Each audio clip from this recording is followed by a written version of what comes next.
Hello नमस्कार। Keshav study point में आपका हार्दिक अभिनंदन।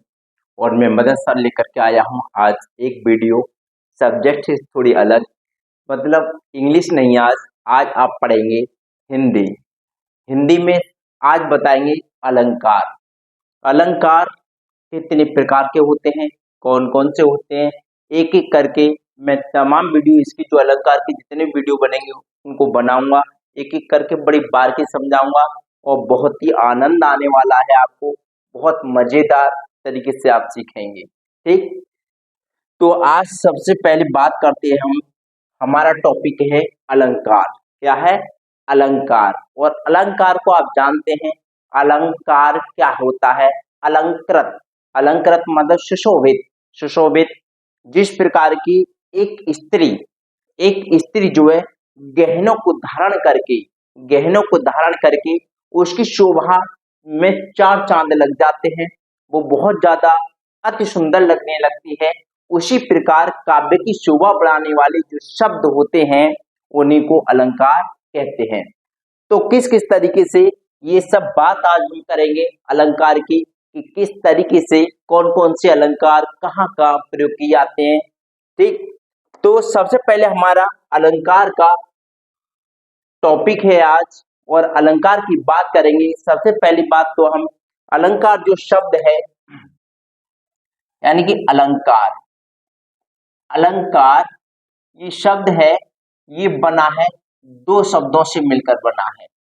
अलंकार जो शब्द है दो तरीके से बना है। वैसे इसका शुद्ध अगर करें तो क्या करेंगे? अलम। क्या करेंगे? अलम प्लस कार करेंगे इसका। अलम प्लस कार करेंगे। ठीक है। अलम का मतलब होता है शोभा या आभूषण। क्या होता है? शोभा या फिर आभूषण होता है, यानी कि आभूषण, या फिर होता है इसका आभूषण, या फिर कह सकते हैं हम शोभा। ठीक, शोभा। कार मतलब धारण कर, यानी कि अलम प्लस कार।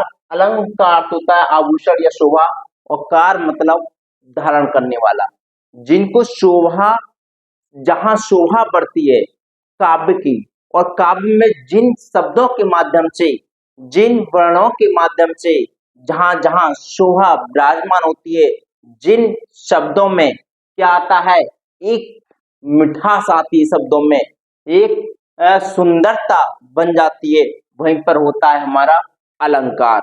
अलंकार का मतलब किसी को सुसज्जित तथा सुंदर बनाना होता है। अलंकार का मतलब होता है शब्दों को, काव्य के शब्दों को हम क्या करते हैं? सुसज्जित बनाते हैं, या शोभित, या उन्हें सुंदर बनाते हैं।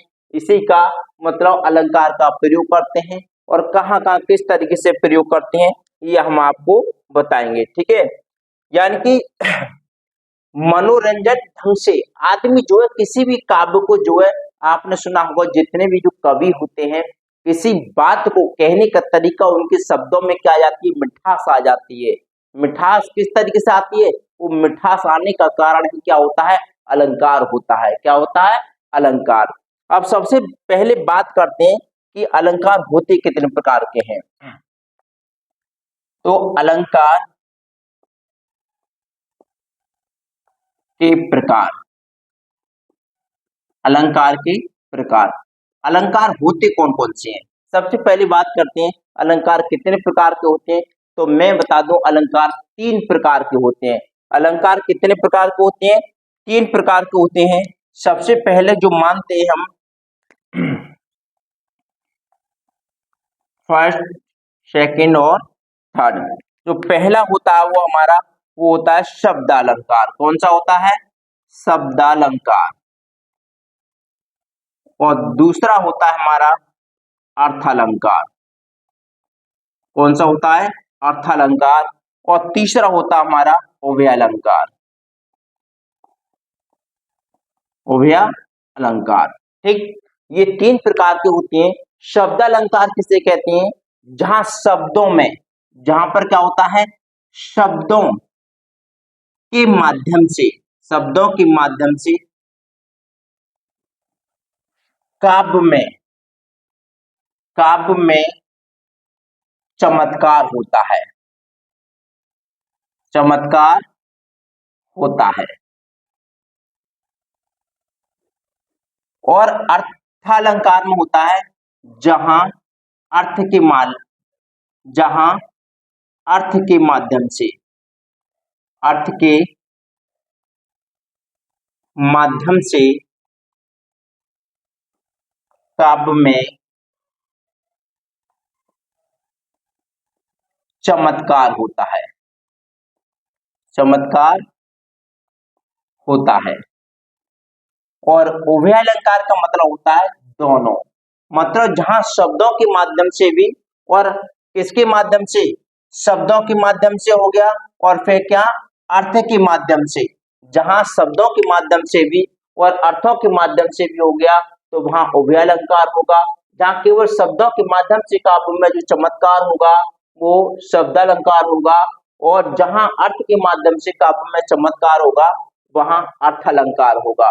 तो अब बात करते हैं हम इसके बाद में, यानी कि शब्द अलंकार की बात करते हैं। किसकी बात, शब्द अलंकार की। अब इसके बाद शब्द अलंकार की भेद, शब्द अलंकार के कितने भेद होते हैं। तो सबसे पहले हम बात करेंगे शब्द अलंकार के भेद की, और सबसे पहले इसमें आता है अनुप्रास अलंकार। ठीक है, हम सभी को क्रम वाइज देखेंगे, और ये हमारा पांचवा। कितने प्रकार होंगे, इसके 5 प्रकार होंगे।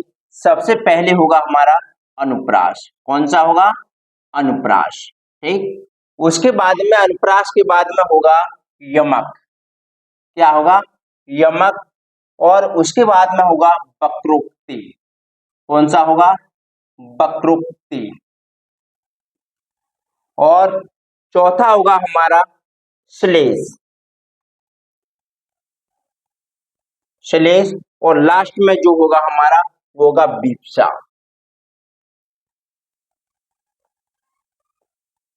विप्सा। ठीक,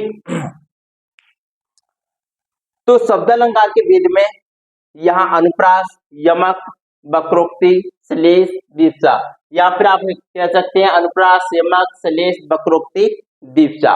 ये वाले अनुप्रास है, यमक है और श्लेष अधिकतर आपने देखे होंगे और पढ़े भी होंगे।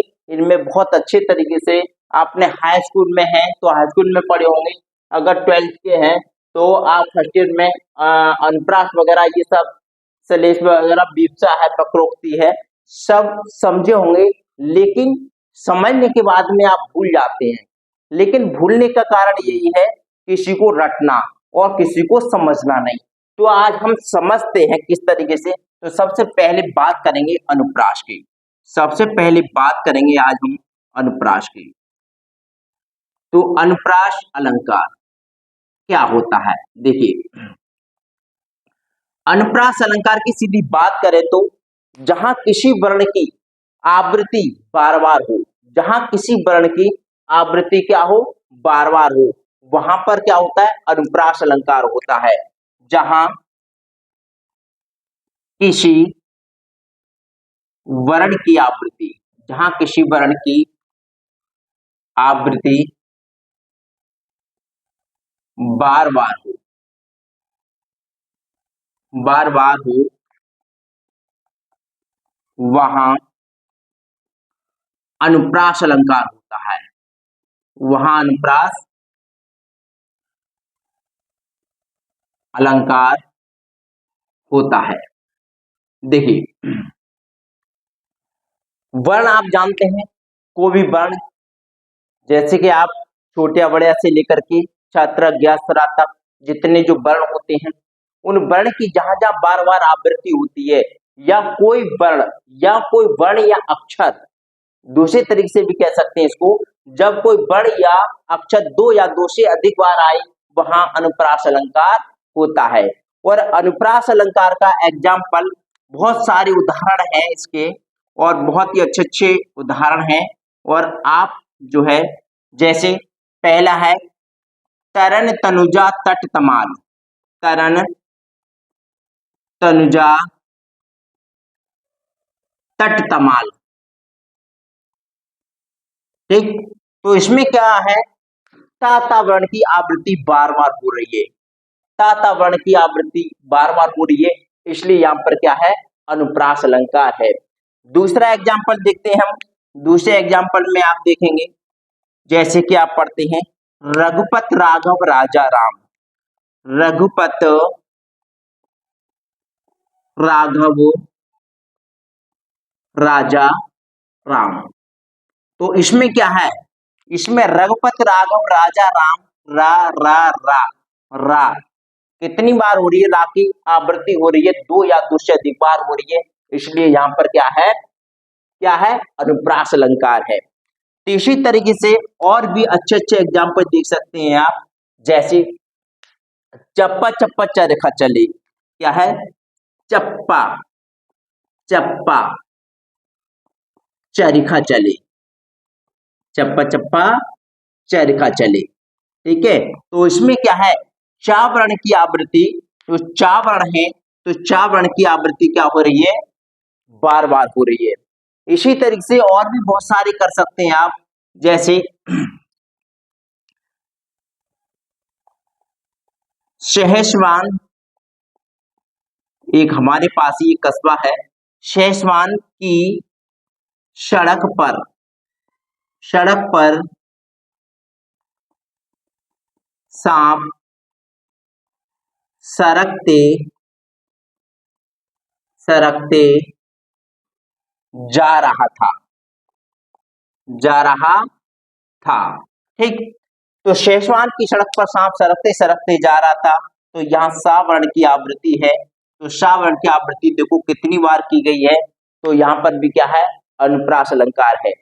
अनुप्रास अलंकार के और भी बहुत सारे एग्जाम्पल हैं, खड़क सिंह के खड़कने से खड़कती है खिड़कियां, खिड़कियों के खड़कने से खड़कता है खड़क सिंह, ठीक है।